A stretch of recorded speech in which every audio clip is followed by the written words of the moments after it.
Hey guys, welcome back to my new another blog. ভাই আমি এখন আছি স্কোয়ার ফিল্ডে, যেটা বহরমপুরে। আমি সবসময় শুনেছি বাট আসিনি কোনো সময়, এই ফার্স্ট টাইম। আর এখানে হচ্ছে বইমেলা, যেটা অনেক দূরে হচ্ছে। দূরে বলতে গেলে মানে ফিল্ডের মধ্যে হচ্ছে, বাট আমি মানে পুরো ভাই ঘুরে ঘুরে চারিদিকে ভিডিওটা বানিয়ে নিলাম, বাট ভিডিওটা মানে স্লো মোশন হয়ে গেছে। আমার ভাই 6-7 মিনিট এমনি মানে ফালতু চলে গেল। এত কষ্ট করার পর কোনো লাভ হলো না ভাই। কষ্ট আর রাগ তখনই হয় যখন তুমি দেখবা যে তুমি পুরো ঘুরে ফিরে অনেকক্ষণ তুমি মেহনত করে একটা ভিডিও বানালা, দেশে ভিডিওটার মধ্যে কোনো ফলস চলে এলো বা কিছু, যেটা এডিটের সাহায্য মানে সেটাকে ঠিক করা যাবে না। যেমন আমার স্লো মোশন, এমন স্লো মোশন হয়ে গেছে যে আমার নিজের ভয়েসটা তাও ক্লিয়ারলিভাবে মানে আসছেই না, শুনতেই পাচ্ছি না ভাই। এত ঘুরলাম, মানে অনেকজনের মুখেও কথা শুনলাম, মেলাটা কবে হবে, 5 তারিখ হবে সেটাও মানে বললো এখানকার মানুষরা, সেটাও ভিডিও করলাম। বাট ভাই সেই কপাল খারাপ হলে যা হয়। তাও ঠিক আছে যে আমি ঠিক সময় দেখেছি, না হলে পুরো ঘুরে ফিরে আমি তারপরে যদি দেখতাম শেষে যে এরকম এরকম ভিডিও হয়েছে, তাহলে আমার বেশি অসুবিধা হতো। ঠিকই আছে, যা হয়েছে হওয়ার যেটা ছিল সেটা হয়ে গেছে।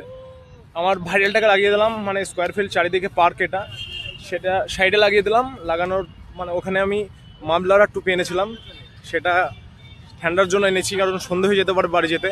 ওটাকে রেখে আমি ঘুরে বেড়াচ্ছি।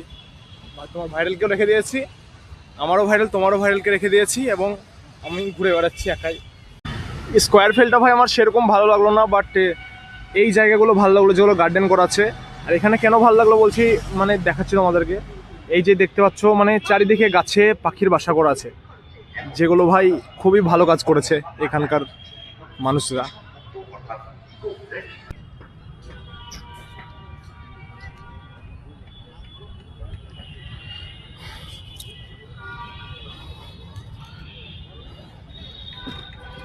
এখানে চারিদিকে ঘেরা হচ্ছে ভাই, ফিল্ডটা এতটাই বড়।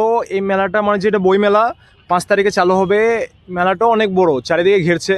আর আমি ভাই চারিদিকে একটা করে রাউন্ড মেরে দিলাম। মানে এত বড় বড় ভাই মানে গাছ আছে যেগুলো অনেক পুরাতন, সেগুলো ভাই এতটাই মানে মানে বড় বলে বোঝানো যাবে না। মনে হচ্ছে 90% ছায়া স্কোয়ার ফিল্ডকে সেই গাছগুলোই দিচ্ছে।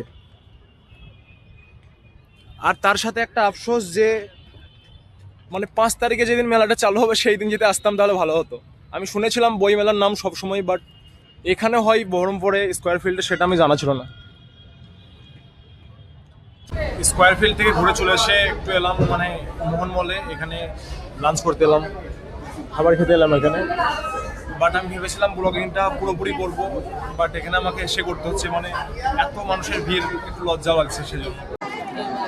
এটা R15 V4 ব্ল্যাক কালারটা। আজকে মানে একটা দুর্ঘটনা হয়েছে আমাদের পাশের গ্রাম হাজিপুরে। দুঃখের বিষয় ভাই, ছেলেটা মানে কজন ছিল ভাই?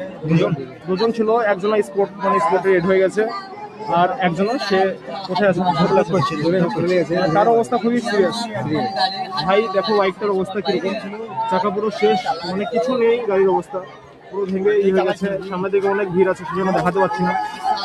আর চারিদিকে অনেক মানুষ আছে। যাই হোক ভাই, এই বাইক অনেকে কিনছো ঠিক আছে, বাট একটু সাবধানে চালাবা। দেখছো আজকে এর জায়গায় তুমিও হতে পারো, একটু সাবধানে ভাই। একটা ছোট্ট একটা সতর্ক ভাই তোমাদের জন্য।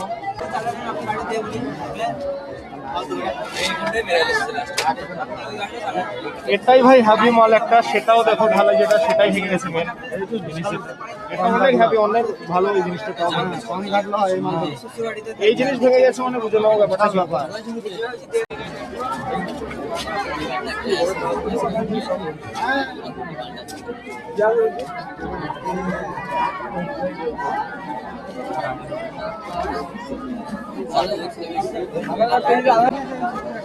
অনেক মানুষ শখ করে ভাই গাড়িগুলো কিনছে, বাট দেখো কি সামনে এই জিনিসটা ভাই, এটাও হয়ে গেছে। সামনেকার রিং যেটা ঢালাইয়ের, সেটাও গেছে।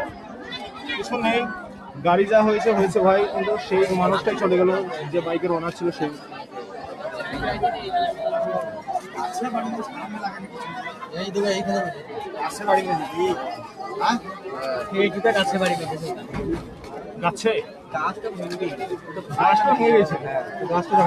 গাছের সঙ্গে ধাক্কা লেগেছে, মানে বুঝে নাও গাছটা তাও ভেঙে গেছে, তাহলে গাড়ি কেন ভাঙবে না ভাই? গাছ একটা শক্তিশালী। এখন আমি আছি পাপ্পু ধাবা বহরমপুর। আসতে অনেক লেট হয়ে গেল, দেখো আর আমি যে ভিডিওটা দিলাম ভাই, এটা কালকে রাত্রে হয়েছে, মানে দুজন মারা গেছে ভাই। আমার মতনই বাইক ছিল ভাই, সব বাইক ভাই শখের বাইক নিচ্ছে কিন্তু বিশাল স্পিডে চালাচ্ছে, সেজন্য এরকম হচ্ছে অ্যাক্সিডেন্ট। তো ভাই সেফ ড্রাইভ সেভ লাইফ ভাই।